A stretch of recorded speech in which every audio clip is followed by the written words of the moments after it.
besoin de recevoir la révélation de ta parole qui apporte la vie et qui apporte la vie en abondance. Seigneur, fais-nous grâce encore ce soir, dans le nom de Jésus-Christ. Seigneur, fais-moi voir ta gloire.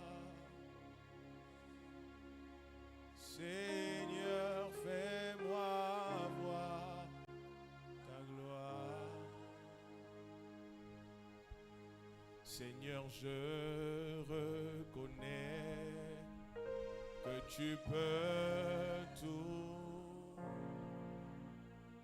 et que rien ne t'est impossible. Je reconnais que tu peux tout et que rien ne t'est impossible. Seigneur, fais-moi voir, Seigneur, fais-moi voir ta gloire. Seigneur, fais-moi voir ta gloire. Je t'en prie, Seigneur, fais-moi voir ta gloire. Car je m'attends à toi, Seigneur. Je m'attends à toi, Seigneur. Oh, ta gloire. Oh, fais-moi voir ta gloire. Seigneur, Seigneur, fais-moi voir ta gloire. Je m'attends à toi, fais-moi voir ta gloire. Oh, ta gloire. Je m'attends à toi, fais-moi voir ta gloire. Ta gloire.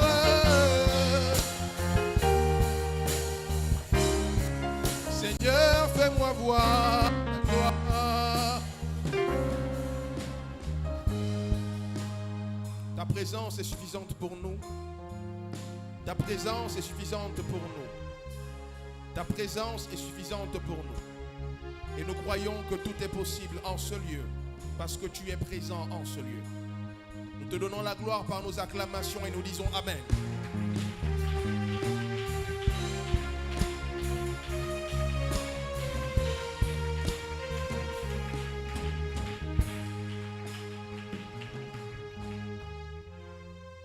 Bonsoir peuple de Dieu. Bonsoir peuple de Dieu. Est-ce que Jésus est merveilleux? Est-ce que notre Seigneur est merveilleux?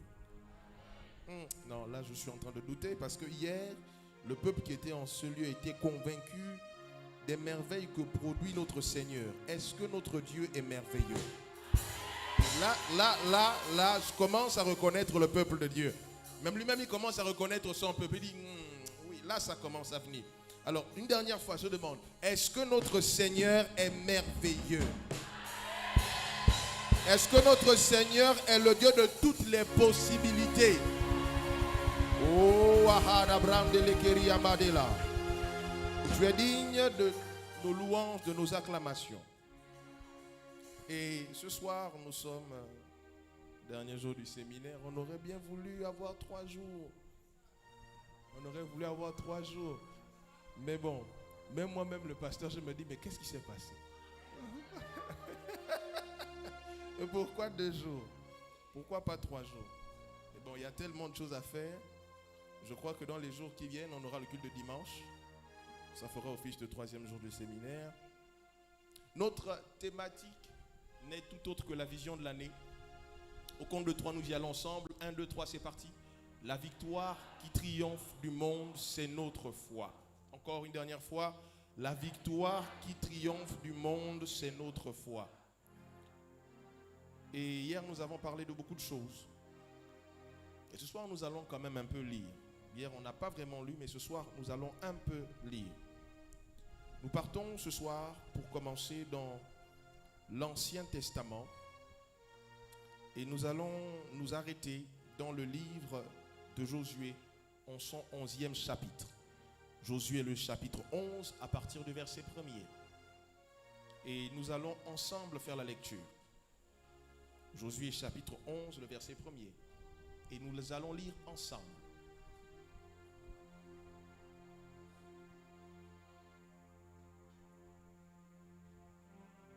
Josué 11, verset 1er.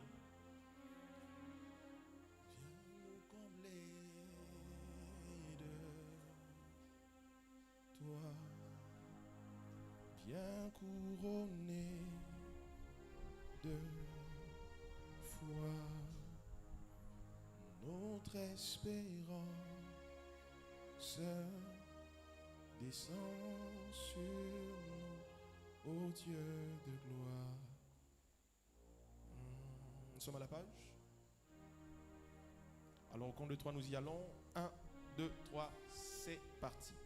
Jabin, roi de Hatzor, ayant appris ces choses, envoya des messagers à Jobab, roi de Madon, au roi de Shimron, au roi d'Ashphash, au roi qui était au nord, dans la montagne, dans la plaine du Midi de Kinéret, dans la vallée et sur les hauteurs de Dor à l'Occident, aux Cananéens de l'Orient et de l'Occident, aux Amoréens, aux Étiens, aux Phérésiens, aux Jébusiens dans la montagne et aux Éviens au pied de l'Hermon dans le pays de Mitzpah.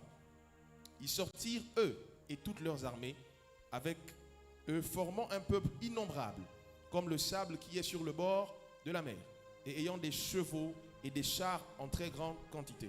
Peuple m'a abandonné. On reprend 1, 2, 3, verset 5. Ensemble, 1, 2, 3, c'est parti. Tous ces rois fixèrent un lieu de réunion et vinrent camper ensemble près des eaux de Mérom pour combattre contre Israël. L'Éternel dit à Josué: ne les crains point, car demain, à ce moment-ci, je les livrerai tous frappés devant Israël. Tu couperas les jarrets à leurs chevaux, et tu brûleras au feu leurs chars. Josué, avec tous ces gens de guerre, arriva subitement sur eux près des eaux de Mérom, et ils se précipitèrent au milieu d'eux. L'Éternel les livra entre les mains d'Israël. Ils les battirent et les poursuivirent jusqu'à Sidon, la grande, jusqu'à Misréphoth Maïm et jusqu'à la vallée de Mitzpah vers l'Orient. Ils les battirent sans en laisser échapper aucun. Josué les traita comme l'Éternel lui avait dit. Il coupa les jarrets à leurs chevaux et il brûla leurs chars au feu. À son retour et dans le même temps, Josué prit Hatzor et frappa son roi avec l'épée. Hatzor était autrefois la principale ville de tous ses royaumes. On frappa du tranchant de l'épée et l'on dévoua par interdit tous ceux qui s'y trouvaient. Il ne resta rien de ceux qui respiraient. Et l'on mit le feu à Hatzor. Josué prit aussi toutes les villes de ses rois et tous leurs rois. Et il les frappa du tranchant de l'épée. Il les dévoua par interdit, comme l'avait ordonné Moïse, serviteur de l'Éternel.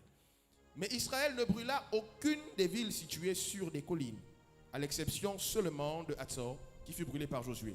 Les enfants d'Israël gardèrent pour eux tout le butin de ces villes et le bétail. Mais ils frappèrent du tranchant de l'épée tous les hommes, jusqu'à ceux qui les eussent détruits, sans rien laisser de ceux qui respiraient. Josué exécuta les ordres de l'Éternel à Moïse, son serviteur. Et de Moïse à Josué, il ne négligea rien de tout ce que l'Éternel avait ordonné à Moïse. C'est ainsi que Josué s'empara de tout ce pays, de la montagne, de tout le Midi, de tout le pays de Goshen, de la vallée, de la plaine, de la montagne d'Israël et de ses vallées. Depuis la montagne nue qui s'élève vers Séhir jusqu'à Baal-Gad, dans la vallée du Liban, au pied de la montagne d'Hermon. Il prit tous leurs rois, les frappa et les fit mourir.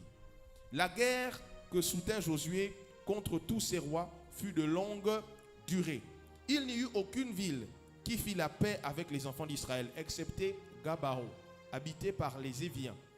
Ils les prirent toutes en combattant, car l'Éternel permit que ces peuples s'obstinassent à faire la guerre contre Israël afin qu'Israël les dévoie par interdit, sans qu'il y eût pour eux de miséricorde, et qu'il les détruisit, comme l'Éternel l'avait ordonné à Moïse. Dans le même temps, Josué se mit en marche, et il extermina les Anakim, de la montagne d'Hébron, de Débir, d'Anab, de toute la montagne de Juda et de toute la montagne d'Israël. Josué les dévoua par interdit avec leurs villes. Il ne resta point d'Anakim dans le pays des enfants d'Israël. Il n'en resta qu'à Gaza, à Gath et Asdod. Josué s'empara donc de tout le pays, selon tout ce que l'Éternel avait dit à Moïse. Et Josué le donna en héritage à Israël, à chacun sa portion, d'après leur tribu. Puis le pays fut en repos et sans. Amen. Amen. Hier, je parlais des victoires. Je disais qu'il y a plusieurs types de victoires. Il y a les victoires mineures et les victoires majeures. Et je disais que dans les victoires mineures, on a souvent cette habitude de dire non, pasteur, moi je ne vois pas pourquoi je vais témoigner parce que c'est petit, c'est une petite victoire. Moi j'attends quand Dieu va faire de grandes choses. C'est là où je vais venir témoigner. Et ce que j'aimerais dire à quelqu'un ce soir, c'est que Dieu ne t'appelle pas simplement à remporter des victoires mineures, mais il t'appelle aussi à remporter des victoires majeures. Et nous voyons ici dans ce texte Josué qui s'est dressé contre de nombreux rois et qui n'a pas manqué de sortir de chacune de ces batailles victorieux. Amen. Notre Dieu est le Dieu des victoires. Amen. Notre Dieu est le Dieu des victoires. Bien-aimés, quand on lit ce texte, on se rend compte d'une chose, c'est que les rois ont observé, ils ont vu Josué, ils ont vu le peuple d'Israël et ils ont dit, le peuple là, c'est un peuple qui est compliqué. S'ils ont réussi à prendre possession de Jéricho, c'est qu'ils ne manqueront pas de nous renverser aussi. Bien aimé, écoutez, Jéricho, c'était pas n'importe quelle ville, parce qu'à l'époque, c'était des villes-nations. C'était pas n'importe quelle ville, c'était pas n'importe quelle nation. Mais s'ils ont réussi à renverser la muraille de Jéricho, à prendre possession du pays, les autres rois ont dit, c'est que certainement ça ne va pas marcher. Et puis, ils ont décidé de se trouver dans un endroit, tenir une réunion. Ils ont dit, on va former une coalition. Dis avec moi, coalition. Ils ont dit, on va faire une coalition. Parce que si on va en ordre dispersé, on ne pourra pas gagner. Alors, ils forment une coalition pour aller combattre le peuple d'Israël. Et bien aimé, la Bible prend la peine de donner des détails précis. La Bible dit que cette coalition a fait en sorte que toutes les armées, tous les chars, tous les chevaux, lorsqu'on les voyait, ils étaient semblables au sable de la mer. Et on va plus loin en disant qu'ils étaient innombrables. Plusieurs nations réunies contre une seule nation. Et Josué regarde et puis Dieu parle. Dieu dit à Josué, écoute, ne les crains pas. Parce que moi j'ai fait le choix de te donner. Je vais les livrer entre tes mains. Et j'aimerais poursuivre en disant ceci. Vous savez, on ne fait pas une association, on ne fait pas une coalition pour aller affronter quelqu'un si on ne reconnaît pas les capacités de la personne. La coalition est la conséquence de la découverte de ce que l'adversaire est beaucoup plus fort que nous. Et donc on ne peut pas aller l'affronter seul. Voici pourquoi, pour avoir un peu plus de force, on est obligé de rentrer en coalition. On est obligé de faire des réunions. On est obligé de mettre en place des stratégies. On est obligé de faire des alliances. Et ensuite nous allons aller ensemble pour aller combattre dans le but de gagner. Mais j'aimerais te dire une chose, bien-aimé. N'aie pas peur. Je t'annonce que cette année, il y a des coalitions qui seront faites contre ta personne.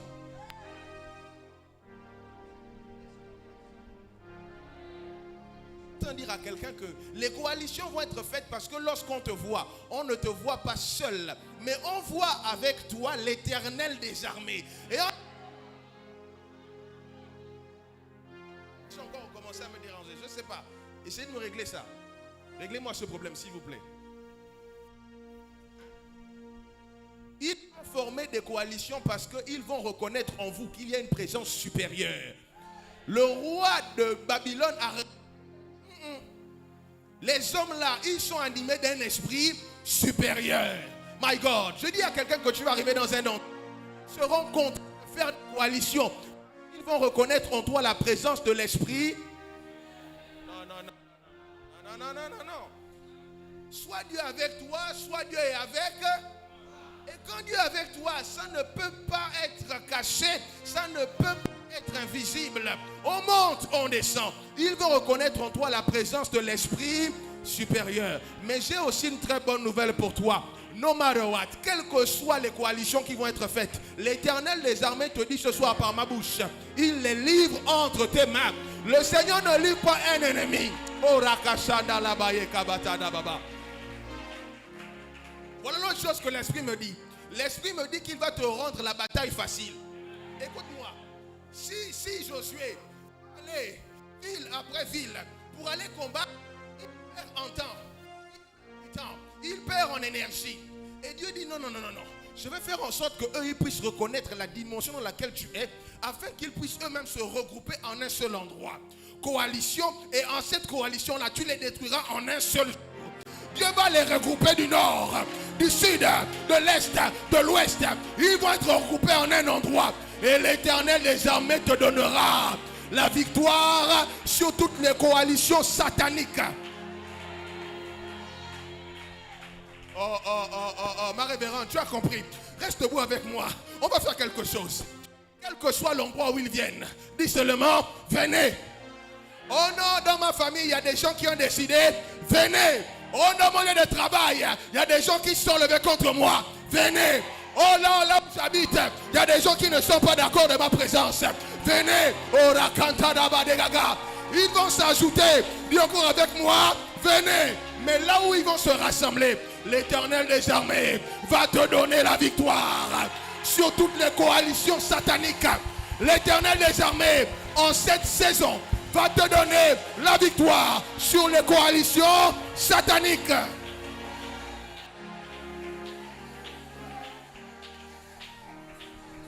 Monsieur Kwakwaza, quel que soit l'endroit d'où ils viennent, dis-leur seulement, venez.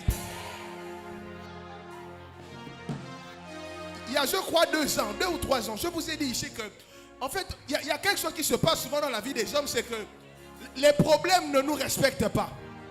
En fait, les problèmes n'attendent pas que tu apportes une solution. Pour pouvoir dire que bon, là il y a d'abord un problème, moi je fais la queue, j'attends. Et les problèmes font souvent un embouteillage. Pendant que tu cherches à régler un problème, il y a un autre qui apparaît. Pendant que tu es sur le deuxième, il se multiplie, il y a encore 4 autres qui apparaissent.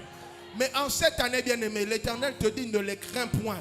Quand ils arrivent, dis seulement, venez. De la même manière qu'il a dit, je ne permettrai pas que vous soyez tentés au-delà de vos forces. Je t'annonce que l'Éternel des armées ne permettra pas qu'il y ait des problèmes qui soient au-delà de tes capacités. Bien-aimé, le type de problème face auquel tu te trouves révèle la dimension dans laquelle l'Éternel des armées veut te faire monter. C'est clair. Bien-aimé, en cette année, je ne veux plus entendre des brebis dire, pasteur, je ne comprends pas ce qui se passe. Il y a trop de problèmes dans ma vie.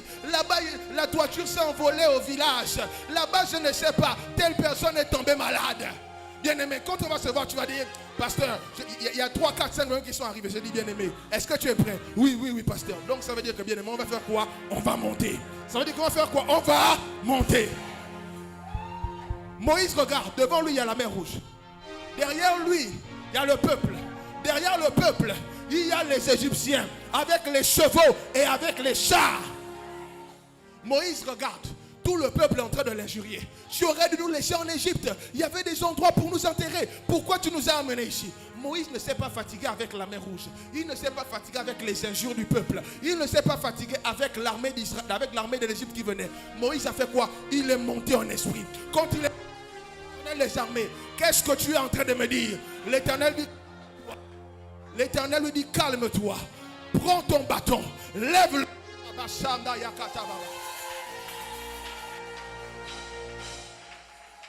Bien-aimé, la foi n'a pas de sens sans les problèmes.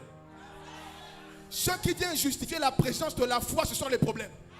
Ce qui vient justifier la présence de Jésus-Christ dans ta vie, ce sont les difficultés.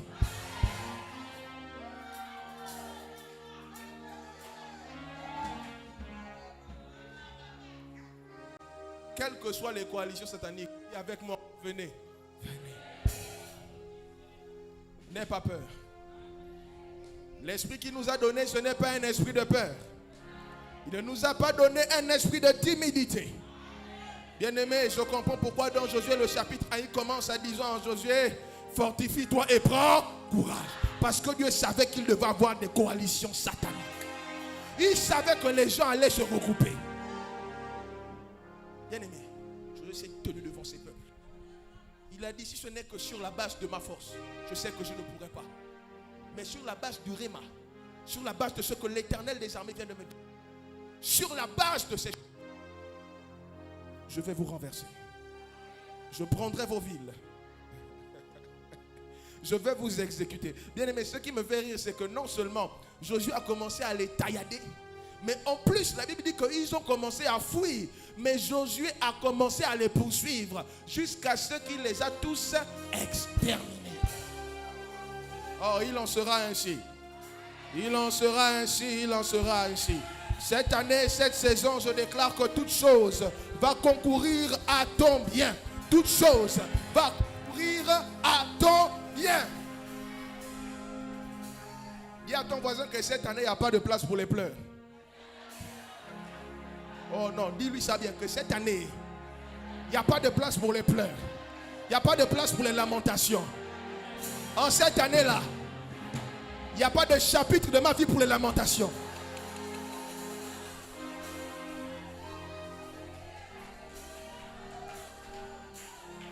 Bien-aimé, il y a une deuxième chose que j'aimerais te dire.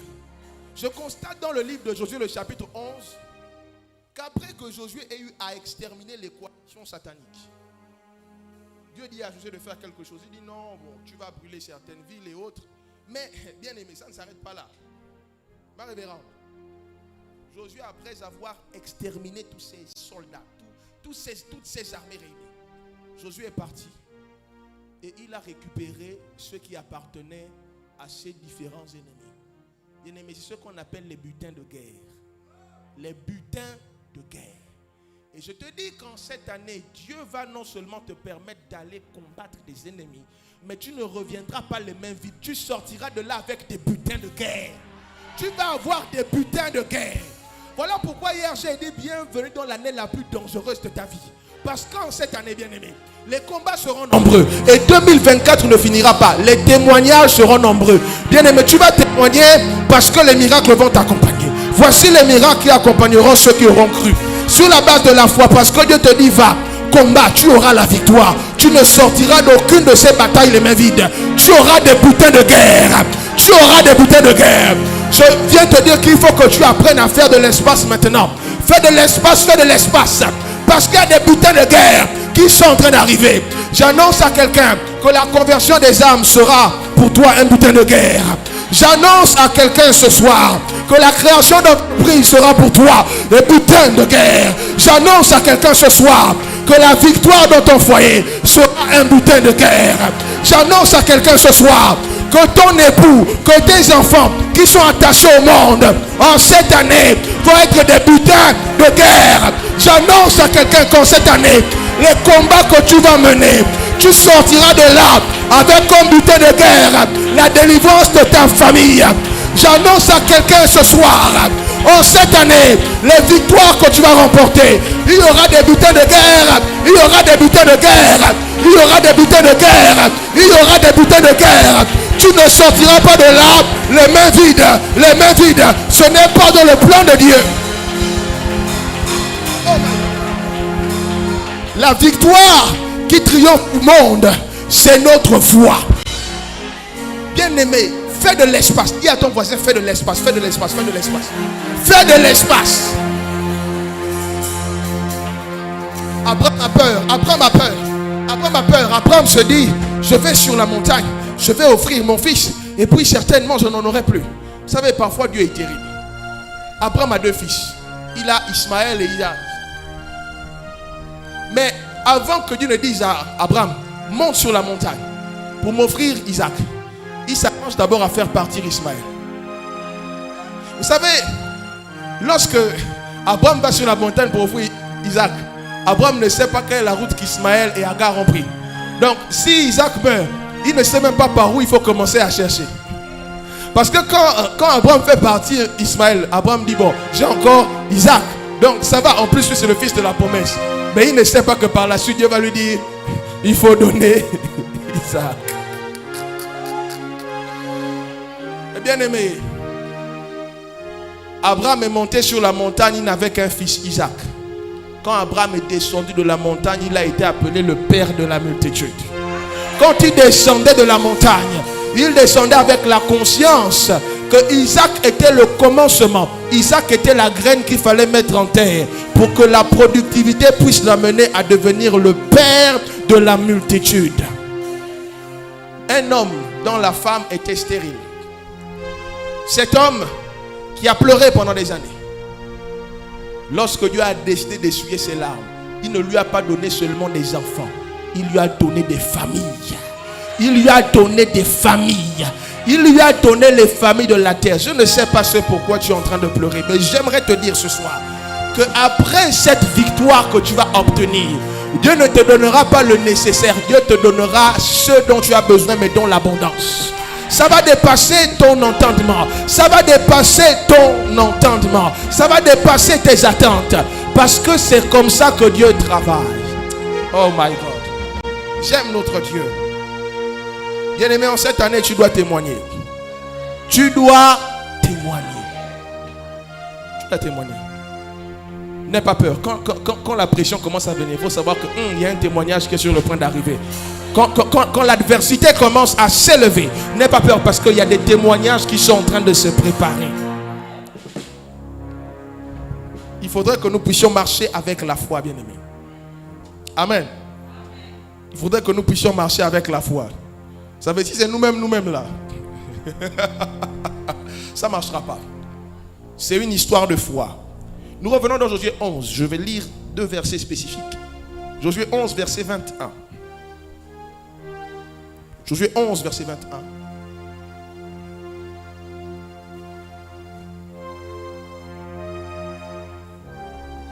Josué 11, verset 21. Lisons ensemble. 1, 2, 3, c'est parti. Dans le même temps, Josué se mit en marche et il extermina les Anakim de la montagne d'Hébron, de Débir, d'Anab, de toute la montagne de Juda et de toute la montagne d'Israël. Josué les dévoua par interdit avec leur ville. Il ne resta point d'Anakim dans le pays des enfants d'Israël. Il n'en resta qu'à Gaza, à Gath et à Asdod. Bien-aimé dans le Seigneur, la Bible dit que Dieu a donné à Josué la capacité d'exterminer les Anakim. Les Anakim sont les fils d'Anak. Les fils d'Anak sont des géants. Et pendant que j'étais en train de préparer le message de ce soir, je me suis rendu compte que ces hommes étaient des hommes très dangereux. Parce que lorsqu'on parle des Néphilim, quand on parle des Réphaïm, lorsqu'on parle des Anakim, on parle des géants. Et lorsqu'on parle des géants, dans certaines de mes trouvailles, je me suis rendu compte que les Néphilim avaient 9 coudées de hauteur et ils avaient 4 coudées de largeur. Lorsqu'on parle de 9 coudées de hauteur, c'est-à-dire en taille, et qu'on convertit ça en mètres, ça fait 4 mètres et demi de hauteur, oui. Et lorsqu'on parle de 4 coudées de largeur, donc au niveau de leurs épaules, ils avaient donc 2 mètres et demi de largeur. Est-ce que dans votre esprit, vous arrivez un peu à concevoir cette image des Anakim, des Néphilim? Bien aimé, Dieu nous dit que il a donné à Josué la capacité d'exterminer les Anakim. Il a exterminé les géants. Mais quand on revient dans le livre des Nombres, Moïse envoie des espions. Ils arrivent à Canaan. Ils trouvent les Néphilim. Ils trouvent les Néphilim ne sont plus là. Ils trouvent les Anakim. Ils trouvent les géants. Et puis, quand ils reviennent, ils commencent à faire un rapport. Ils disent non, un rapport de mission, là-bas c'est dangereux. On a vu les géants, on a vu les fils d'Anak. Nous étions à leurs yeux comme des sauterelles. Et quand le peuple a entendu ça, tout le monde s'est mis à pleurer. Oh Seigneur, donc Dieu veut nous tuer. Comment il veut nous emmener dans un endroit là où il y a les Anakim? Et puis au milieu de ce groupe d'espions, il y a deux jeunes hommes qui viennent. Ils disent excusez-nous. Nous, on n'a pas encore fait notre rapport. Nous nous désolidarisons du rapport de ce groupuscule d'individus. Nous présentons notre rapport. Nous, notre rapport, ce qu'on a vu qu'on était là-bas, on a vu qu'il y a le lait et il y a le miel. On a vu que c'est un pays où il fait bon vivre. Et après, ils disent que si l'Éternel est avec nous, s'il nous est favorable, nous prendrons possession de ce pays. Tous étaient au même endroit. Ils ont vu la même chose. Mais dans leur perception, il y avait une différence. Parce que les autres espions ont vu le pays avec les yeux de la chair. Josué et Caleb ont vu le pays avec les yeux de la foi. Bien aimé, il faut que la foi affecte ta vue. Il faut que la foi affecte ta perception des choses. Et bien aimé, parce que Josué avait dit, si l'Éternel nous est favorable, nous prendrons possession de ce pays. Parce qu'il a déclaré, Dieu a dit, je trouve en toi la foi nécessaire afin de te tenir debout devant les Anakim et de les renverser. Voilà pourquoi, dans Nombre, Josué déclare que nous prendrons le pays si Dieu est avec nous. Et dans Josué le chapitre 11, Dieu donne à Josué la capacité de renverser les Anakim. Je dis à quelqu'un ce soir que tu dois apprendre à parler le langage de la foi. Parce que le langage de la foi attire vers toi des choses. Bien aimé, le langage de la foi fait bouger le trône de Dieu. Voici pourquoi quand tu commences à parler le langage de la foi, il y a des choses que tu n'as pas encore, mais que Dieu va faire venir dans tes mains. Il y a des choses que tu ne peux pas posséder, mais parce que tu parles le langage de la foi, Dieu dit, je te trouve digne. Voici, je te donne les Anakim. Je dis à quelqu'un que Dieu ne va pas seulement te donner les autres peuples, mais il va te donner les Anakim. Tu n'auras pas seulement que les conquêtes mineures, mais Dieu va te donner des conquêtes majeures. Tu n'auras pas que des victoires mineures, tu auras aussi des victoires majeures. Ce soir, avant que je ne vienne, l'Esprit me disait ceci. L'Esprit me disait que la foi consiste à regarder les difficultés et à regarder Dieu. Et puis à se dire, entre ce que je vois sur la terre et ce qui existe dans le ciel, qu'est-ce qui est supérieur? Et quand tu fais le rapport et que tu te rends compte que quel que soit ce qui existe sur la terre, tout cela a été créé par la main du Tout-Puissant. Donc je suis conscient d'une chose, quel que soit ce qui se passe, rien n'est au-dessus de mon Dieu. Rien n'est au-dessus de celui que j'adore. Voilà pourquoi devant les Anakim, je peux dire, si Dieu nous est favorable, nous prendrons possession du pays. Oh non, dans le bureau là, les gens ne rentrent pas comme ça. Si Dieu m'est favorable, je rentrerai dans ce bureau. Le visa qu'on doit te donner pour aller poursuivre les études dans ce pays, bien aimé, si Dieu t'est favorable, on te donnera le visa. Si Dieu t'est favorable, femme stérile, tu vas allaiter en cette année. Si Dieu t'est favorable, femme stérile, tu vas allaiter en cette année. Si Dieu t'est favorable en cette année, cette maladie va te lâcher. Si Dieu t'est favorable en cette année, ton ministère va prendre une autre dimension. Si Dieu t'est favorable en cette année, il y a des âmes que tu vas gagner au travers de ton discours. Si Dieu t'est favorable en cette année, tu renverseras les Anakim et tu prendras possession du pays où coule le lait et le miel. Si Dieu t'est favorable en cette année ne finira pas. Tu auras des butins de guerre.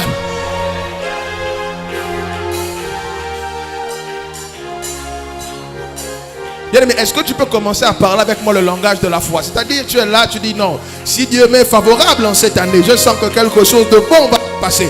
Il y aura des victoires mineures, mais il y aura aussi des victoires majeures. Sors du langage de la chair. Sors du langage de la chair. Que les Anakim ne t'effraient point. Que les Anakim ne t'effraient point. Que les Réphaïm ne t'effraient point. Si Dieu t'est favorable, tu prendras possession de ce pays. Oh my God. Oh my God. Lorsque tu parles le langage de la foi, il y a des choses qui vont être attirées vers toi. Ça va venir seul. Parce que tu parles le langage de la foi. Le langage de la foi, bien aimé, ne peut pas être parlé lorsque tout va bien. Le langage de la foi ne se parle pas lorsque nous sommes dans notre zone de confort. Bien aimé, lorsque Dieu se rend compte que Puis un certain temps là, tu es trop à l'aise. Et puis tu ne parles plus trop le langage de la foi. Il va te faire sortir de ta zone de confort pour t'emmener à parler à nouveau le langage de la foi. Et mon juste vivra par la foi. Lorsqu'il dit marcher selon l'esprit, et vous n'accomplirez pas les désirs de la chair. J'aimerais vous dire que marcher selon l'esprit consiste à marcher selon la foi. Tu ne peux pas marcher selon l'esprit sans marcher selon la foi. Et donc lorsqu'il dit si vous marchez selon l'esprit, vous n'accomplirez pas les désirs de la chair, il veut aussi dire que si tu marches selon la foi, tu n'accompliras pas les désirs de la chair. Ça veut dire que lorsque tu manques de foi, c'est parce que tu es encore dans la chair. Il faut que tu sortes de la chair pour entrer dans l'esprit afin de pouvoir parler le langage de la foi. Parce que quand tu rentres dans l'esprit, bien-aimé, il y a des révélations qui vont te déranger. Tu vas dire non, moi je ne veux pas faire ça. L'esprit te dit lève-toi et accomplis ces choses. Et si tu manques de foi, bien-aimé, tu ne pourras pas être agréable à Dieu. Et mon juste vivra par la foi. La foi, F-O-I, la force d'obéir à l'invisible. La force d'obéir à l'invisible. Nous allons retourner encore dans Josué 11 et nous allons relire le verset 22. Le verset 22 dit ces choses. Il ne resta point d'Anakim dans le pays des enfants d'Israël. Il n'en resta où ça? Qu'à Gaza, à Gath et à Ashdod. Alors vous allez m'aider, nous allons partir dans 1 Samuel le chapitre 17 à partir du verset 1er. Vous allez lire au compte de 3. 1 Samuel le chapitre 17, le verset 1er. Vous allez lire du verset 1er jusqu'au verset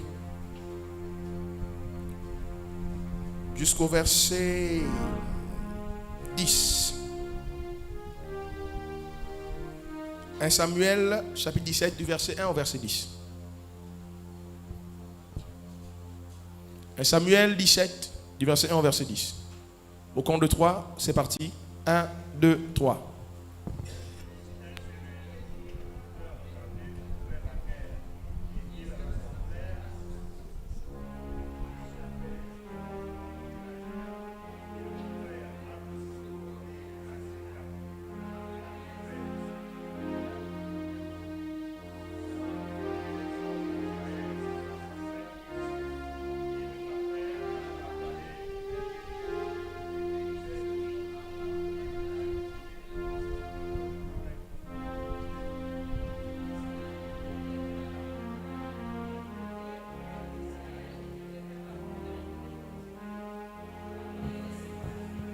Un homme sortit alors du camp des Philistins et s'avança entre les deux armées.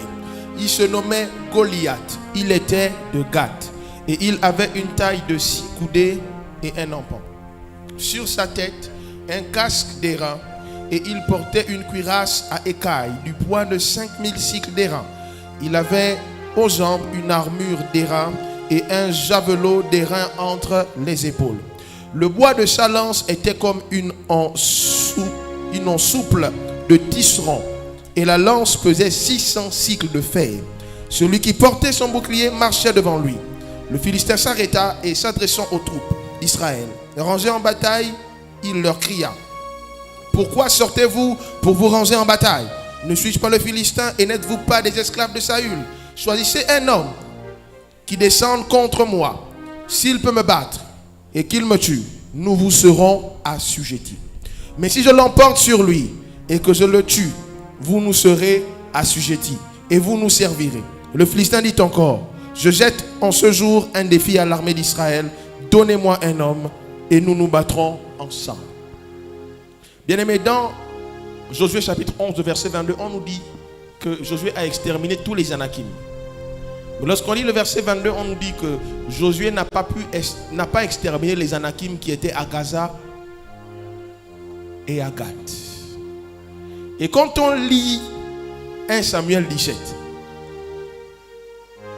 entre ce qui s'est passé avec Josué et ce qui s'est passé avec Saül, il y a plusieurs années. Et parce que Josué n'a pas exterminé les Anakim qui étaient à Ashdod, qui étaient à Gath et qui étaient à Gaza, bien des années plus tard, un homme nommé Goliath va rallier l'armée des Philistins. Mais il est issu d'un petit village, une petite ville appelée Gath. Là-bas, il y avait encore les Anakim. Et lorsqu'il s'est levé, bien aimé, Goliath avait 3 mètres de hauteur. Il s'est tenu devant le peuple d'Israël et il a dit, envoyez-moi un homme. Papa Albert, il a dit, envoyez-moi un homme. On a dit, il a dit, envoyez-moi un homme. Envoyez-moi un homme. Et si cet homme arrive à me battre, nous vous serons assujettis. Mais si cet homme n'arrive pas à me battre et que moi je le bats, vous nous serez assujettis. Lui-même, il a fixé les règles du jeu. Lui-même, il a fixé les règles du jeu. Et voici comment au milieu de l'armée, tout le monde était en train de paniquer. Même le roi Saül, qui était un grand combattant, était en train de paniquer. Bien aimé, pourquoi Gath a réussi à produire Goliath? C'est parce que Josué a négligé Gath. Bien aimé, dans tes combats, ne néglige pas les petits comportements qui ne sont pas de Dieu. Ne néglige pas les petites choses. Parce que les petites choses sont capables de produire des Anakim qui, des années plus tard, vont revenir à la charge pour te renverser. Lorsque Goliath se tient devant le peuple d'Israël, Goliath vient avec le souvenir que c'est Josué, c'est le peuple d'Israël qui a eu à exterminer la majorité des Anakim. Donc il vient dans le but de venger ses frères qui ont été détruits par le peuple d'Israël. Et il dit, donnez-moi un homme. Donnez-moi un homme. Bien-aimé, ne néglige rien dans ta vie. La façon de parler, ne néglige pas ça. La fidélité avec Dieu, ne néglige pas cela. Ta façon d'adorer, ne néglige pas cela. Ta façon de prier, ne néglige pas cela. La façon de lire la Bible de manière régulière chaque jour, ne néglige pas cela. Ces petites choses sont capables de produire des Anakim qui vont revenir te combattre demain. Attention. Le fait de ne respecter que les personnes qui ont quelque chose, ce n'est pas bon. Il faut régler ça. L'orgueil, il faut régler ça. La colère, il faut régler ça. La jalousie, il faut régler ça. Des choses que tu trouves petites, il faut les régler. Parce que c'est capable de produire des Anakim qui vont revenir pour te détruire.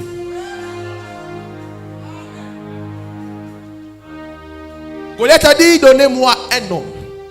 Je veux un homme. Bien aimé, au milieu de tout ce peuple, aucun homme n'a été trouvé digne de se tenir devant Goliath et pour le renverser. Vous savez pourquoi? Parce que même en Israël, c'est à Josué que Dieu avait donné la capacité de renverser les Anakim. Tout le monde n'a pas la capacité d'obtenir des victoires majeures. Les conquêtes majeures ne sont pas pour tout le monde. Les conquêtes majeures, le renversement des Anakim, c'est pour une race d'individus. C'est pour une race d'hommes. Il faut que tu sois issu de la race des tueurs de géants pour réussir à affronter et renverser les Anakim. Mais le problème du peuple d'Israël, de Saül, ce n'était pas les Philistins. Saül savait qu'il détruisait l'armée des Philistins en un temps record. Son problème, c'est parce qu'au milieu de cette armée, il y avait un Anakim, il y avait un géant qu'il fallait renverser, mais il n'avait pas ce qu'il fallait pour le renverser. Et bien aimé, il fallait un homme de la race de Josué, un homme de foi, un homme déterminé, un homme qui avait la faveur de Dieu sur sa vie. De la même manière que Josué avait la faveur de Dieu sur sa vie, David était un descendant de Josué. J'annonce, bien-aimé, que les victoires que tu n'arriveras pas à obtenir, il y a des gens qui sortiront de toi, des hommes de la même race de toi, qui vont se tenir devant les Anakim que tu n'as pas pu détruire, et ils vont les exterminer. J'aimerais te dire que Dieu veut faire de toi un tueur de géants. Dieu veut faire de toi un tueur de géants. Et à partir de toi, il y a une nouvelle race qui va naître. La race des tueurs de géants. Lorsque tes enfants vont se lever, dans l'ADN de tes enfants, il y aura la capacité de tueur de géants. Il y aura la capacité de tuer les géants. Bien-aimés, vous voyez vos enfants qui vont à l'école. Quand vous les regardez, imposez-leur les mains et déclarez sur leur vie que mes enfants sont des tueurs de géants. déclarer sur leur vie que les victoires que je n'ai pas pu obtenir, mes enfants vont réussir à les obtenir. Ils vont arracher la victoire. Bien-aimé, le peuple est en train de paniquer. Et pendant que tout le monde est en train de paniquer, on a pris quelqu'un qu'on a négligé, qui était toujours au milieu des brebis, qu'on a dit va t'occuper des brebis de papa. Quelqu'un qui a tué le lion et l'ours. Et devant cette bataille, il n'y avait que les anges, il n'y avait que le Père qui avait vu comment David avait tué le lion et l'ours en même temps. Il n'y avait pas un membre de sa famille, il n'y avait que les brebis qui avaient vu la victoire de David. David a été envoyé, il n'a pas négligé, il a dit papa je me soumets à toi. Et lorsqu'il est arrivé, il s'est rendu compte qu'on avait besoin, que le roi était à la recherche d'un homme dont la race était très rare, les tueurs de géants. Et quand David s'est regardé, il a dit non, moi je ne peux rien, je ne suis qu'un simple homme. Il dit mais depuis le jour où le prophète Samuel avait versé l'huile sur ma tête, il a fait de moi un tueur de géants. Cette huile m'a permis de pouvoir tuer le lion et l'ours en même temps. Cette même huile, le même Dieu qui m'a permis de tuer le lion et l'ours en même temps, est encore avec moi aujourd'hui. Et il va me permettre de renverser cet anakim, cet incirconcis qui a osé insulter l'armée du Dieu vivant. Je me tiens devant lui et je vais le renverser. Pendant que l'anakim était en train de compter sur sa lance, sur son javelot, David a dit: roi Saül, je ne vais pas utiliser les techniques des hommes qui marchent selon la chair, mais je vais utiliser les techniques des hommes de foi. Et il est parti prendre une pierre qui n'avait rien à voir avec les armes conventionnelles. Oh Katadabayeka, je t'annonce que Dieu va te permettre de combattre avec des armes non conventionnelles. Ce sont des armes qui ne sont pas répertoriées. Dieu va te donner des armes non conventionnelles. C'est-à-dire que quand on regarde, on dit c'est pas possible que lui, plus ça, soit capable d'accomplir ça. Lui plus ça ne peuvent pas accomplir ça. Mais bien aimé, dans cette arme conventionnelle, l'Éternel des armées est avec toi. C'est tout ce qui compte. L'Éternel des armées est avec toi. Dieu plus toi, ça fait la majorité. Lorsque David s'est tenu devant Goliath, il a pris avec lui la pierre dans le torrent, le symbole de la révélation, de la parole de Dieu qui ne manque pas de couler encore et encore. Et lorsqu'il a pris cette pierre, le symbole de la pierre angulaire qui est Jésus-Christ, la pierre qui a été rejetée par ceux qui bâtissaient, a été considérée par l'homme de foi. Il a pris la pierre et quand il a lancé, l'anakim n'est pas tombé en arrière. L'anakim est tombé devant, le front contre terre, pour adorer le Dieu qu'il a insulté.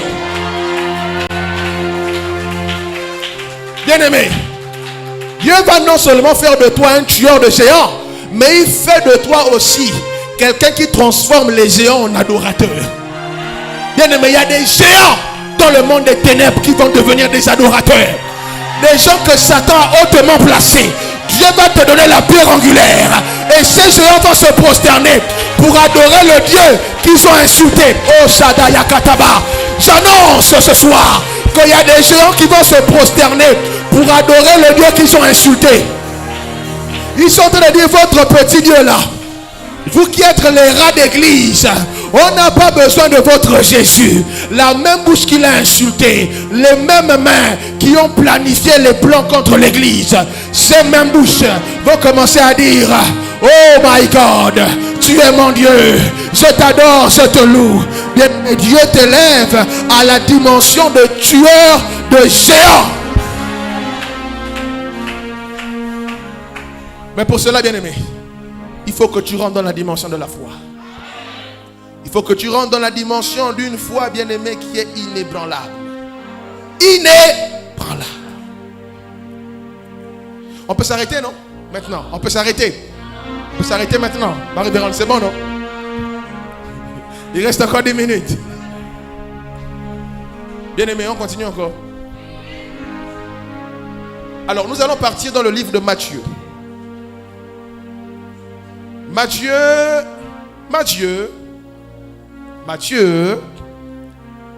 chapitre 14 verset 22. Matthieu chapitre 14 verset 22. Et là on va terminer. Matthieu 14 verset 22. Avant de lire, j'aimerais que tu prennes une minute et que tu mettes ta main sur ton cœur et que tu dises à Dieu, Seigneur, donne-moi de monter à la dimension de Josué, à la dimension de David. Être cet homme qui est capable, alors que les Anakim sont présents, un homme capable de voir le lait et le miel. Un homme capable de croire et d'être convaincu au plus profond de lui-même que si tu es avec moi, si tu m'es favorable, tu me donneras ces territoires. Pose la main sur ton cœur et prie pour quelques secondes. Seigneur Dieu, nous croyons en une chose. C'est que tu es le Dieu de toutes les possibilités. Et notre prière ce soir, c'est que tu nous donnes la capacité de travailler à nous élever au niveau de Josué, au niveau de David, au niveau de Jésus-Christ, qui est l'exemple parfait. Afin d'être capable, Seigneur Dieu, au milieu des armées, de la présence des Anakim, de voir aussi le lait et le miel. Des hommes capables de voir des coalitions sataniques et de se dire, Seigneur, si tu m'es favorable, tu me donneras la victoire. Seigneur, donne-nous d'aller à un autre niveau de foi. Nous venons défier toutes les coalitions du monde des ténèbres. Nous venons défier les organisations qui ont pour but de nous mettre hors d'état de nuire. Nous venons les défier ce soir. Et nous déclarons au nom de Jésus-Christ que parce que tu es avec nous, que parce que tu nous es favorable, nous obtenons des victoires mineures mais aussi des victoires majeures. Tu es le Dieu de toutes les possibilités. Et nous déclarons que ce qui est devant nous ne nous fait plus peur. Nous déclarons que nous sommes armés de la mentalité de la foi. Nous déclarons que nous sommes armés de la mentalité de la conquête.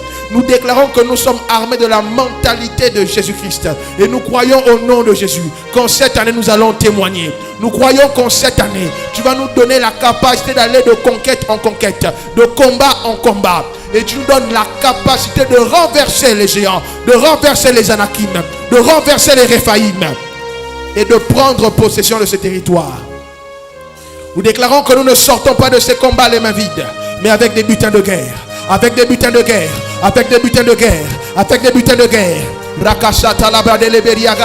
Des âmes qui sont actuellement enfermées, qui sont retenues comme esclaves. Seigneur, tu nous envoies dans ces endroits. Tu nous donnes la victoire sur toutes ces organisations sataniques. Et tu nous permets, oh Dieu, de faire sortir ces âmes de ces prisons diaboliques. Tu es notre Dieu, tu es notre force. Et nous sommes capables d'atteindre les sommets si seulement tu nous es favorable. Seigneur Dieu, que la gloire te revienne. Fortifie-nous et fais de nous des hommes et des femmes de foi dans le nom de Jésus. Amen. Matthieu 14, verset 22.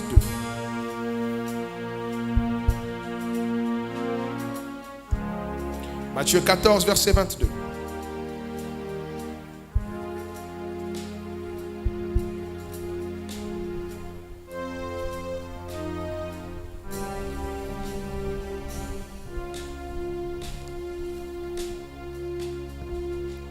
Aussitôt après, il obligea les disciples à monter dans la barque et à passer. Vous êtes à la page? C'est bon? Aussitôt après, il obligea les disciples à monter dans la barque et à passer avant lui de l'autre côté, pendant qu'il renverrait la foule. Quand il l'eut renvoyé, il monta sur la montagne pour prier à l'écart. Et comme le soir était venu, il était là seul. La barque, déjà au milieu de la mer, était battue par les flots, car le vent était contraire. À la 4e veille de la nuit, Jésus alla vers eux, marchant sur les eaux. Marchant sur la mer, excusez-moi. Quand les disciples le virent marcher sur la mer, ils furent troublés et dirent, c'est un fantôme. Et dans leur frayeur, ils poussèrent des cris. Jésus leur dit aussitôt, rassurez-vous, c'est moi. N'ayez pas peur. N'ayez pas peur. N'ayez pas peur. Pierre lui répondit, Seigneur, si c'est toi, ordonne que j'aille vers toi sur les eaux. Et il dit, viens. Pierre sortit de la barque et marcha sur les eaux pour aller vers Jésus. Mais voyant que le vent était fort, il eut peur. Et comme il commençait à enfoncer, il s'écria, Seigneur, sauve-moi. Aussitôt Jésus étendit la main, le saisit et lui dit, homme de peu de foi, pourquoi as-tu douté? Et ils montèrent dans la barque et le vent cessa. Ceux qui étaient dans la barque virent vinrent se prosterner devant Jésus et dire, tu es véritablement le Fils de Dieu. Amen. Bien-aimé, il y a des choses que tant que tu n'auras pas accomplies, il y a des gens qui vont douter de ton christianisme. Il y a des choses que tant que tu n'auras pas accomplies, il y a des gens qui vont dire, ah, les mêmes chrétiens là qui vont à l'église, mais les gens, lorsqu'ils voient des hommes de la race de Jésus-Christ, ils disent, il y a des gens qui vont à l'église, mais le gars là, il n'est pas comme tous les autres chrétiens. Il est différent. Il est différent. Et bien aimé, lorsque on voit ce texte, on se rend compte que Pierre fait le choix d'aller vers Jésus. Est-ce que Pierre est seul dans la barque? Il est avec les autres. Et lorsque Jésus vient, ils ont tous peur, ils se disent c'est un fantôme. Jésus dit non, n'ayez crainte, n'ayez pas peur. C'est moi, c'est moi votre maître, le Christ, c'est moi. Et puis après, Pierre dit, si c'est toi, ordonne que je vienne. Et Jésus dit, viens. Et Pierre se tient debout. Pierre soulève son pied. Et Pierre fait le choix de poser son pied sur l'eau. Il fait le premier pas et il sort le deuxième pied, il le pose sur l'eau. Il fait un troisième pas, il le pose sur l'eau. Pendant ce temps, les autres disciples sont dans la barque. Et je suis sûr qu'ils sont en train de se demander qu'est-ce qui est en train de se passer là. On sait que le maître peut faire ça. Mais Jésus ne peut pas. On sait que le maître peut faire ça. Mais Pierre qui est avec nous là, il ne peut pas faire ça. Bien-aimé dans le Seigneur, lorsque tu restes dans l'atmosphère du Dieu Tout-Puissant, les caractéristiques de notre Dieu vont impacter ta vie au point où on va se demander comment toi qu'on connaît, tu es capable de faire des choses que seul Dieu est capable de faire. C'est ça le christianisme. C'est pourquoi il dit nous devons être semblables à lui. Tel il est, tel nous sommes. Jésus a guéri les malades pour nous démontrer que nous sommes capables de guérir les malades si nous marchons avec lui. Jésus fait sortir Lazare du tombeau devant les hommes pour que les hommes soient capables de comprendre que si nous marchons avec lui, nous sommes capables de ramener les morts à la vie. Mais lorsque Pierre commence à marcher, les autres ont commencé à dire, oh, si on savait nous aussi, on devait aussi profiter de l'occasion. Bien-aimés dans le Seigneur, les autres disciples ont fait le choix de rester dans la barque, assis, dans leur confort. Le miracle ne se produit pas dans la zone de confort. Le miracle ne se produit pas dans la zone de confort. Le Jésus que tu connais est en même temps dans le bateau pour que lorsque la tempête souffle, le bateau ne puisse pas se renverser. Mais le même Jésus est aussi sur les eaux. Et il veut aussi te faire comprendre que si je marche sur les eaux, c'est que je te donne aussi le pouvoir de marcher sur les eaux. Jésus a dit, ce que vous lirez sur la terre, ce que vous délirez sur la terre. Et je vous l'ai dit dimanche, je veux réitérer ces choses. Laissons d'abord les démons dans l'histoire de lier et délier. Lorsque tu te prives toi-même des temps de méditation, tu ne peux pas avoir accès à la révélation de Dieu. Et si tu n'as pas accès à la révélation de Dieu, tu ne peux pas avoir les clés qui te permettent d'avancer dans ta vie et d'avoir des conquêtes. Donc lorsque tu jettes le temps de méditation, tu es en train de lier les temps de méditation. Et quand tu lis tes temps de méditation sur la terre, tu les lis en même temps dans les cieux. Et les grâces qui doivent résulter de tes temps de méditation ne peuvent plus se manifester. Pourquoi? Parce que sur la terre, toi-même tu as lié tes temps de méditation. Il faut lier ce que toi-même tu as. Il faut délier ce que toi-même tu as lié. Les temps de prière que tu as liés là, il faut les. Tes temps d'adoration que tu ne fais plus dans ta chambre là, il faut les. Parce que ce que tu délies sur la terre sera délié dans les. Ce jour-là, Pierre a fait le choix de délier sa foi. Pendant que les autres disciples ont lié leur foi parce qu'ils ont eu peur. Ils sont restés dans leur zone de confort. Pierre a délié sa foi. Et Pierre a commencé à mettre le pied sur l'eau. Il a dit, soit je vais plonger dans l'eau et je vais me noyer, soit je vais plonger dans l'eau et je vais marcher. Mais dans tous les cas, je le fais sur la base de ta parole. Pierre a délié sa foi et il a commencé à mettre le premier pas. Il s'est rendu compte qu'il ne s'enfonce pas. Il a commencé à faire le deuxième pas. Il s'est rendu compte qu'il ne s'enfonçait pas. Bien aimé, la foi ne peut pas s'expérimenter lorsqu'on reste dans notre zone de confort. Pierre est conscient que lorsqu'on prend un corps qui a une certaine masse et qu'on le pose sur l'eau, il va s'enfoncer. Mais la foi t'amène à défier les lois de la nature. Parce que les lois de la nature échappent au contrôle des hommes. Mais les lois de la nature n'échappent pas au contrôle de Dieu. Si tu es un homme de foi, bien-aimé, tu vas être amené à défier les lois de la nature. Les hommes font des études. Le rapport de force ne te permet pas de gagner la victoire. Ça, c'est vous qui avez déclaré ça. Je m'appuie sur ce que l'Éternel des armées a déclaré. S'il m'a dit sors et marche sur l'eau, je sais que je vais marcher sur. Bien-aimé, délie ta foi en cette année. Est-ce que vous vous rendez compte que si les autres avaient délié leur foi, ils allaient tous marcher sur les eaux? C'est pas un seul a eu la capacité de délier sa foi qu'il a pu marcher sur les eaux. En cette année, bien-aimé, délie ta foi. Mettez-moi de la sorte à l'épreuve. Vous verrez si pour vous je n'ouvrirai pas les écluses. Tant que vous ne mettez pas le Seigneur à l'épreuve, le ciel ne peut pas s'ouvrir. Pierre a mis le ciel à l'épreuve. Et le ciel s'est ouvert en sa faveur. Pierre a découvert ce jour-là qu'il avait la capacité de marcher sur les eaux. Bien aimé, il y a des choses tu vas mourir sans savoir que tu avais la capacité de les faire. Pas parce que Dieu ne voulait pas te permettre d'expérimenter ça, mais parce que tu as attaché ta foi. Il faut délier ta foi. Il faut délier ta foi. La foi t'amène à oser. La foi t'amène à oser. Bien aimé, tu ne peux pas être un chrétien qui expérimente Christ si tu restes dans la routine. À l'église de dimanche, j'arrive quand je finis, amen, je rentre chez moi. J'ai pris la Sainte Seine. Après je suis rentré chez moi. Quand je suis malade, je cours prendre mes paracétamol. Après j'appelle le pasteur, papa là je suis hospitalisé. Ah papa, ça ne va pas. Un tueur de géants ou bien tu es un tueur de géants? De quelle race es-tu? De quelle race es-tu? La preuve que tu es vraiment devenu enfant de Dieu, c'est que lorsque tu l'acceptes, les problèmes dans ta vie commencent à se multiplier. Ah, mais depuis que j'ai donné ma vie au Seigneur, là, je sens que depuis que j'ai même commencé à prier, les problèmes se multiplient. Oui, parce que en tant que tueur de géants, les problèmes vont venir vers toi en masse. Mais maintenant, c'est à toi de délier ta foi et de commencer à marcher sur les eaux. Bien aimé, le miracle ne se produit pas dans la barque. Le miracle se produit hors de la barque. Sors de la barque. Commence à marcher sur les eaux, bien aimé. En cette année, lève-toi, mets ton pied hors de la barque et commence à marcher sur les eaux.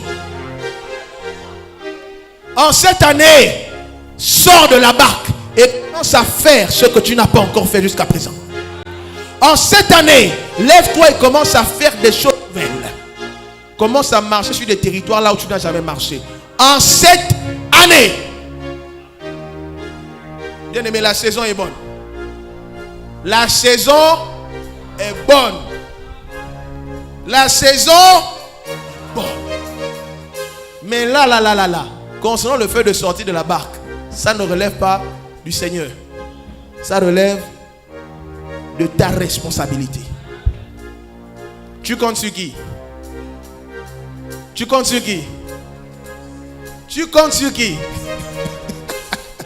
Tu comptes sur qui? Dieu compte sur qui? Qui compte sur qui? Nous allons terminer avec simplement le livre des psaumes et nous allons prier. Amen.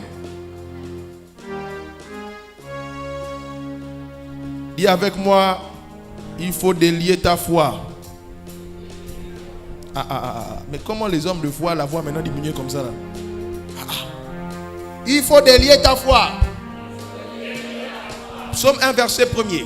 Heureux l'homme qui ne marche pas selon le conseil des méchants, qui ne s'arrête pas sur la voie des pécheurs et qui ne s'assied pas en compagnie des moqueurs, mais qui trouve son plaisir dans la loi de l'Éternel et qui la médite jour et nuit.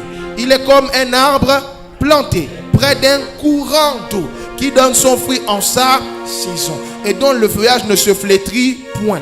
Tout ce qu'il fait lui réussit. Amen.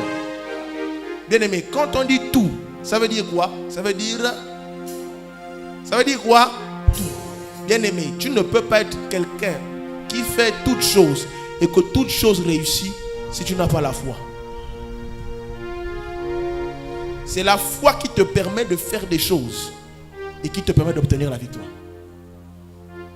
Hommes et femmes de foi. Voici pourquoi il dit au verset 3 que Dieu veut faire de toi quelqu'un qui est comme un arbre planté près d'un courant d'eau. Près d'un courant d'eau. Quand on parle de courant d'eau, on ne parle pas de gouttes d'eau.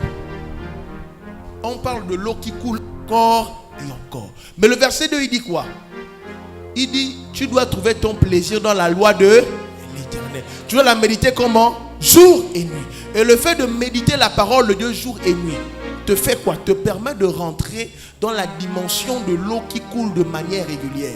Bien-aimé, Dieu te donne la responsabilité de créer ton courant d'eau. Ce n'est pas la responsabilité de Dieu. C'est toi qui dois créer ton courant d'eau. La foi vient de ce qu'on... La foi vient de ce qu'on entend vient de là. Si la parole de Dieu devient un courant d'eau dans ta vie, ça veut dire que ta foi sera constamment alimentée. Et si ta foi est constamment alimentée, tu pourras marcher et être ce chrétien qui est, voici les miracles qui accompagneront ceux qui y auront cru. Et si tu marches près du courant d'eau, la foi sera constamment alimentée et les miracles vont t'accompagner. Ton problème, c'est que tu es planté près du robinet d'eau de la SCG. Donc de temps en temps, il y a des délestages. Il coupe à Rio pour envoyer à l'Alliance. Il coupe à l'Alliance pour envoyer à Bellevue. Après on coupe à Bellevue pour envoyer à la cité Léou. Après on coupe pour envoyer à Makima. Bien-aimé, celui-là qui a fait son forage est indépendant des délestages de la SCG. Bien-aimé, Dieu veut faire de toi un homme qui ne dépend pas des révélations des prophètes. Tu ne dépends pas des révélations des hommes de Dieu. Mais Dieu veut faire de toi un homme qui est capable de son propre courant d'eau. Et parce que dans l'ancien temps, nous étions à l'époque où le Saint-Esprit n'était pas encore répandu sur toute chair. Il n'y avait que le souverain sacrificateur. Il n'y avait que le prophète et le roi qui pouvaient avoir accès à la révélation. Mais bien aimé, la saison est bonne. Parce que Psaume 1 verset 3 est un verset prophétique qui vient annoncer la saison dans laquelle nous sommes aujourd'hui. C'est une saison où tout le monde a reçu le Saint-Esprit et où tout le monde a la capacité de créer chez lui, dans sa chambre, dans sa voiture, le courant d'eau nécessaire pour alimenter sa foi. Pour alimenter sa foi. Même si tu es au village, bien-aimé, crée ton courant d'eau. Arakata là-bas, dans ton lieu de travail, crée ton courant d'eau. Dans ta chambre, crée ton courant d'eau. Dans ta maison, crée ton courant d'eau. Tu es un arbre, bien-aimé. Tu as besoin d'être alimenté par un courant d'eau. Et son courant d'eau va permettre à ce que ton feuillage ne puisse jamais flétrir. Nous les Africains, on prend les feuilles. Même les blancs prennent les feuilles pour pouvoir fabriquer les médicaments, pour soigner. Les feuilles que tu produiras, bien-aimé, ce sont les dons spirituels qui viennent pour pouvoir apporter la vie, la guérison, la délivrance, donner des révélations. Et le fruit, bien-aimé, c'est le fruit de l'esprit, l'amour, la paix, la joie. Et bien-aimé, tu seras un arbre qui ne manquera jamais de fruits. Tu seras appelé arbre d'abondance. Et bien aimé, l'arbre ne produit pas le fruit et les feuilles pour lui-même, mais il produit les feuilles et le fruit pour les gens qui sont autour. Voici pourquoi, parce que Dieu te fait rentrer dans l'abondance, en même temps il y a une multitude d'hommes et de femmes qui te prendront comme référence et qui viendront s'abreuver auprès de l'arbre que tu es, en termes de fruits et en termes de feuilles. En termes de fruits et en termes de feuilles. Il y a des gens qui diront, allez chez cette femme, parce que chez elle, il ne manque jamais de fruits et il ne manque jamais de feuilles. C'est ce que le Seigneur veut faire pour toi en cette année. C'est ce que le Seigneur va faire avec toi en cette année. Hommes et femmes de foi, tiens-toi debout avec moi et acclame celui qui fait de toi un vainqueur. Acclame celui qui fait de toi un tueur de géants. Acclame celui qui te fait rentrer dans une saison de conquête. Paradabo Samedi. Est-ce que les chants peuvent nous aider? Acclame, acclame, acclame. Acclame, acclame, acclame celui-là qui fait de toi un tueur de géants.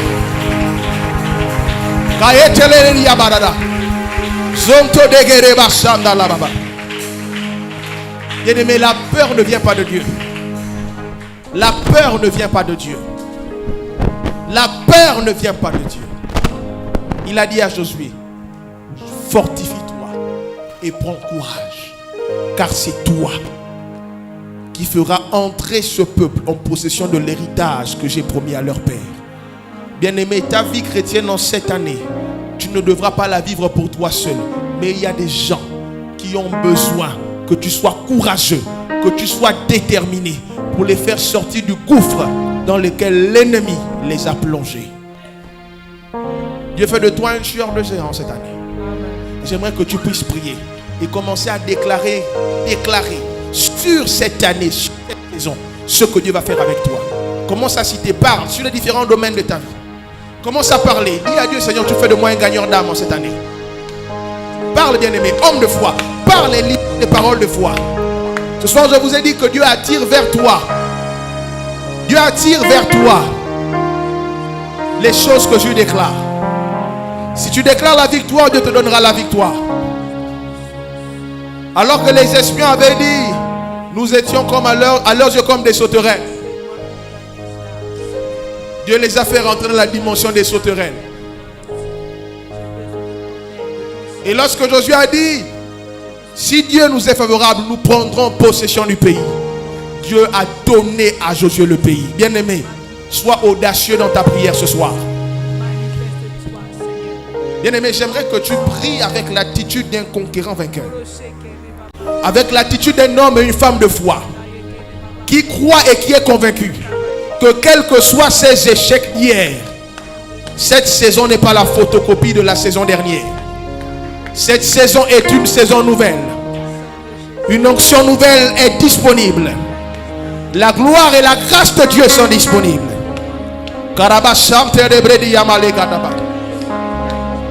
Commence à déclarer que les géants qui sont devant moi n'obtiendront pas la victoire sur ma vie. Commence à parler, bien-aimé, avec conviction. Parler de brinda la basum dans la gadeberiaba. Ratataka yakatadaba yakadaba. Il y a des personnes qui se disent, Seigneur, j'arrive pas à sortir de certains péchés. J'arrive pas à me donner complètement à toi. Bien-aimé, déclare qu'en cette année, c'est un départ sans retour. C'est un départ sans retour. Tu ne vas plus retourner à ton ancienne vie. Déclare avec foi que cette année, l'échec n'est pas ton partage.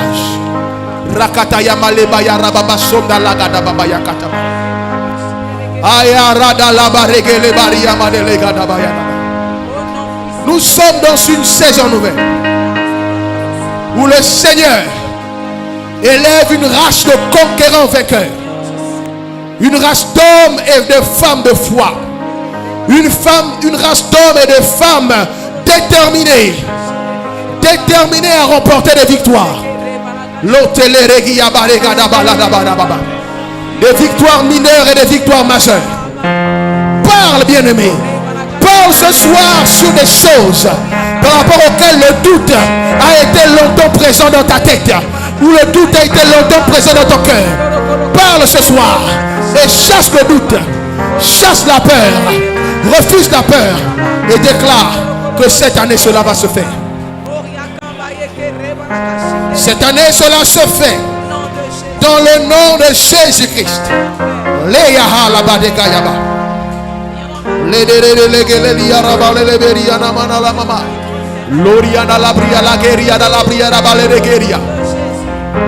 Seigneur, tu nous donnes la capacité en cette année d'accomplir des choses que nous n'avons jamais pu accomplir.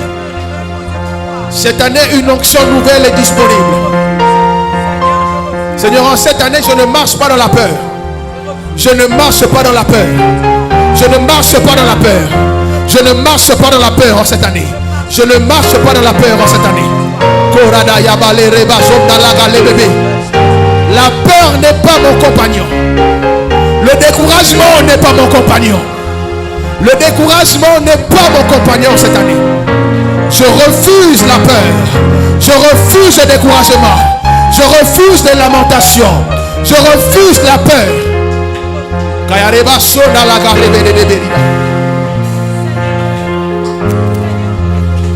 Et maintenant tu vas prier. Et tu vas déclarer cette parole avec moi. Tu vas dire: Seigneur, je sors de ma zone de confort. Tu vas dire avec moi: je fais le choix de sortir de la barque et de commencer à marcher sur l'eau. Je fais le choix en cette année de sortir de la barque et de commencer à marcher sur l'eau. Parle ce soir. Dis avec moi: je sors de ma zone de confort. Commence à prier, bien-aimé. Déclare ces paroles, déclare ces paroles, déclare ces paroles.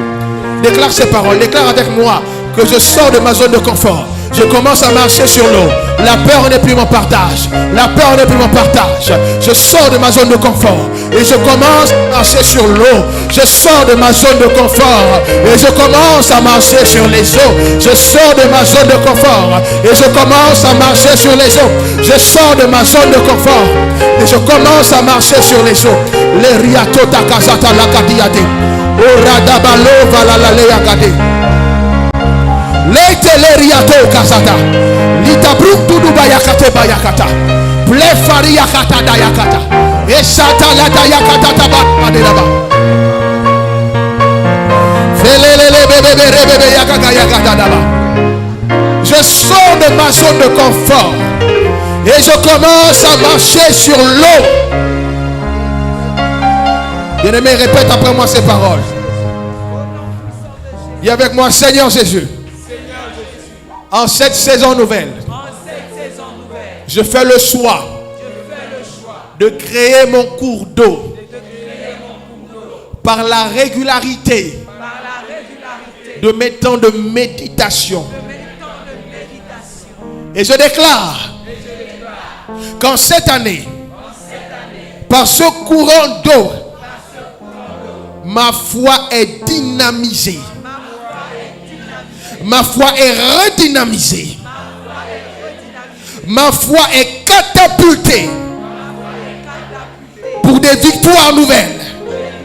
Bien-aimé, j'aimerais que tu parles avec foi pour des conquêtes nouvelles.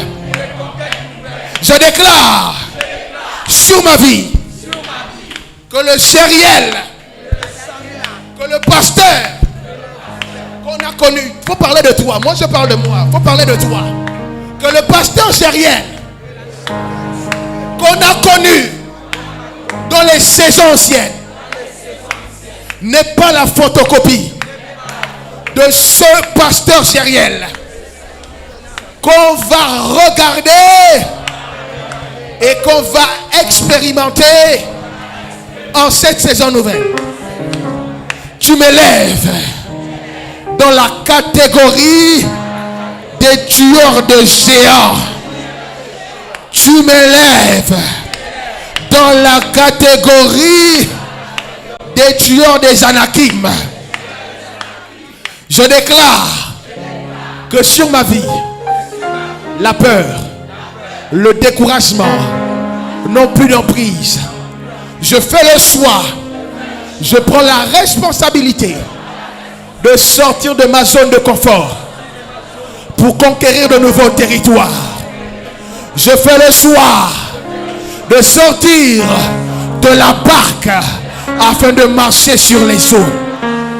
Je fais le choix de sortir de ma zone de confort pour exterminer les coalitions sataniques organisées contre ma vie. Et je déclare que je ne sors pas de ces différentes batailles sans butin de guerre, sans butin de guerre, sans butin de guerre. Père éternel, tu me fais rentrer dans l'abondance au travers de ces victoires et de ces conquêtes glorieuses. Dans le nom de Jésus, il en est ainsi et pas autrement, par la puissance et l'autorité de mon Sauveur. Amen.